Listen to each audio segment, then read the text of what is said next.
लेकिन ऐसा सरकार करेगी नहीं। क्यों? उसका बहुत बड़ा कारण है राजस्व। राजस्व जो अगर हम भारत सरकार की बात करते हैं तो 100% से भी ज़्यादा बड़ा है। लेकिन जब भी हमारे लिए कुछ ना कुछ निकलने की बात आती है या जब भी हम अपने लिए कुछ मांग और डिमांड करते हैं तो सरकार उसमें कहीं ना कहीं चुप्पी साध लेती है। चाहे इसमें विपक्ष की सरकार हो, चाहे विपक्ष की सरकार हो, चाहे कोई सी भी सरकार हो। साथियों नमस्कार। तो कैसे हैं आप सब? आशा करता हूं आप सब अच्छे होंगे। मैं आपका दोस्त अनुज कुमार और आप देख रहे हैं अपना खुद का YouTube channel ABN news Bharat. साथियों, एक ऐसी वीडियो जो कि आपको ये सोचने पर मजबूर कर देगी कि 8वें वेतन आयोग को लेकर आखिर इतना असमंजस क्यों है सरकार के अंदर। आखिर सरकार के मन में इस समय क्या चल रहा है या क्या उसके बारे में सरकार सोचती है। संपूर्ण वीडियो इसी पर आधारित होने वाली है। अगर चैनल पर आप पहली बार आए हैं तो चैनल को लाइक एंड सब्सक्राइब जरूर करें, क्योंकि ऐसा चैनल आपको शायद मिस हो सकता है और ऐसी नॉलेजेबल वीडियो शायद आपसे मिस हो सकती है। न जाने फिर आपसे कब मुलाकात हो, तो चैनल आप सब्सक्राइब कर सकते हैं। बात करते हैं केंद्र में नई सरकार के गठन के साथ ही केंद्र कर्मचारी संगठनों ने अपनी अपनी मांगों को लेकर कसम कस ली। प्रधानमंत्री नरेंद्र मोदी से लेकर डीओटीपी मंत्री के साथ पत्राचार होता है। पुरानी पेंशन बहाली के लिए गठित national joint council of action के संयोजक श्री शिव गोपाल मिश्रा ने जून के पहले सप्ताह में कैबिनेट सेक्रेटरी एवं चेयरमैन नेशनल काउंसिल जेसीएम को लिखे अपने पत्र में इसका खुलासा कर दिया। उन्होंने बताया कि किस तरह से न्यूनतम वेतन 26,000 रुपए करने पर सरकार द्वारा कर्मचारियों के खिलाफ वादाखिलाफी की गई है। सरकार ने पूरा नहीं किया वादा। मंत्रियों की कैबिनेट ने एक आश्वासन देकर हड़ताल वापस कर दी। बाद में कर्मियों को कमेटी की तरफ से जो भरोसा दिया गया वह तोड़ दिया गया। अतीत के कुछ प्रसंगों की याद दिलाते हुए मिश्रा ने कैबिनेट सचिव से आग्रह किया कि अवलंबित 8 वेतन आयोग का गठन किया जा सकता है। लेकिन national joint council of action के संयोजक शिव गोपाल मिश्रा ने कहा कि पुरानी पेंशन बहाली और केंद्र कर्मचारियों के दूसरे मुद्दों पर कोई भी अंतिम निर्णय लेने से पहले सरकार द्वारा कर्मचारी संगठनों पर विचार विमर्श किया जा सकता है। कैबिनेट सेक्रेटरी एवं चेयरमैन नेशनल काउंसिल जेसीएम को लिखे एक पत्र में शिव गोपाल मिश्रा ने कहा, भारत सरकार के 7वें वेतन आयोग की सिफारिशें 2016 से लागू की गई थी। कर्मचारी पक्षों ने 7वें वेतन आयोग और उसके बाद भारत सरकार ने न्यूनतम वेतन को संशोधित कर 26,000 प्रति माह करने की मांग की थी। आईएलसी मानदंडों और डॉक्टर एक्रोड फॉर्मूला आदि के विभिन्न घटकों के आधार पर की गई थी। उस वक्त 7वीं सीपीसी के समक्ष यह बातें कही गई कि न्यूनतम वेतन अभी भी निचले स्तर पर चल रहा है। जब जेसीएम स्टाफ साइड के सभी तर्कों को 7 वेतन के सीपीसी में बिना किसी आधार के खारिज कर दिया गया। न्यूनतम 7 वेतन आयोग द्वारा 2016 से न्यूनतम वेतन 18,000 रुपये करने की सिफारिशें कर दी गई। स्टाफ पक्ष ने मांग की कि फिटमेंट फैक्टर 3.68% होना चाहिए, लेकिन 7वें सीपीसी के केवल 2.57% ही सिफारिशें मंजूर की गई। इस पर केंद्र सरकार ने बिना स्टाफ साइड के पक्षों के बिना बात किए ही उस पर अपनी सिफारिशें सहमति कर दी। यानी कि उन पक्षों का कोई बात सुनने को तैयार नहीं था और उसकी सहमति अपने आप ही 2016 में केंद्र सरकार ने लागू कर दी। जो कि कर्मचारी की मांग थी 21,000 या 26,000 करने की मांग थी, लेकिन उसको जो है 18,000 रुपये तक सीमित कर दिया गया। 7वें वेतन आयोग यानी कि सीपीसी की प्रतिकूल सिफारिशों को कर्मचारी पक्ष के साथ कोई चर्चा किए बिना ही स्वीकार कर लिया गया। इससे परेशान होकर राष्ट्रीय परिषद के घटक संगठनों ने सरकार को हड़ताल की चेतावनी दे डाली। न्यूनतम वेतन और फिटमेंट फैक्टर में संशोधन की मांग पर सरकार को नोटिस दे दिया। केंद्र सरकार ने कर्मचारी पक्षों के साथ बातचीत के तत्कालीन गृह मंत्री राजनाथ सिंह की अध्यक्षता में मंत्रियों की एक समिति गठित कर दी। समिति के अन्य सदस्यों में तत्कालीन वित्त मंत्री अरुण जेटली, तत्कालीन रेल मंत्री सुरेश प्रभु और तत्कालीन रेल राज्य मंत्री मनोज सिन्हा शामिल थे। सरकार उस वक्त इस बात पर सहमति हुई कर्मचारी पक्षों की मांग को पूरा करने के लिए उनके साथ आगे चर्चा की जाएगी। समिति द्वारा दिए गए आश्वासन पर एक सौहार्दपूर्ण समझौता हो गया। अनिश्चितकाल हड़ताल भी की स्थगित कर दी गई। इसके बाद केंद्र सरकार ने कर्मचारी पक्षों के साथ बातचीत करने और न्यूनतम वेतन व फिटमेंट फैक्टर को कोई सकारात्मक कदम नहीं उठाने दिया। इस पर बतौर शिव कुमार जी ने कहा कि सरकार खुद कहती है कि मुद्रास्फीति 4% से बढ़कर 7% के बीच है। औसतन यह लगभग 5.5% होगा।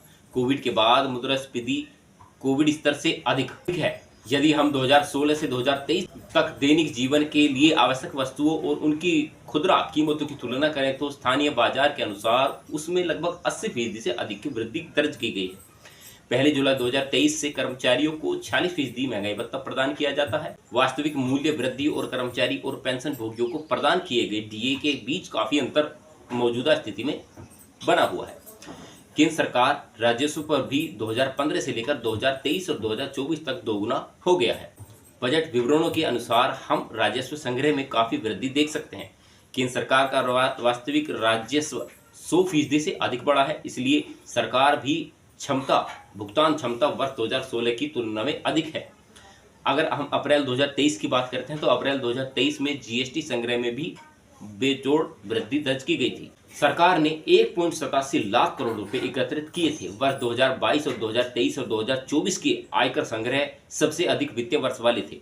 वित्तीय वर्ष 2022 और 23 में सकल व्यक्तित्व आयकर संग्रह 9,60,764 करोड़ रुपए अंतिम रुपए थे।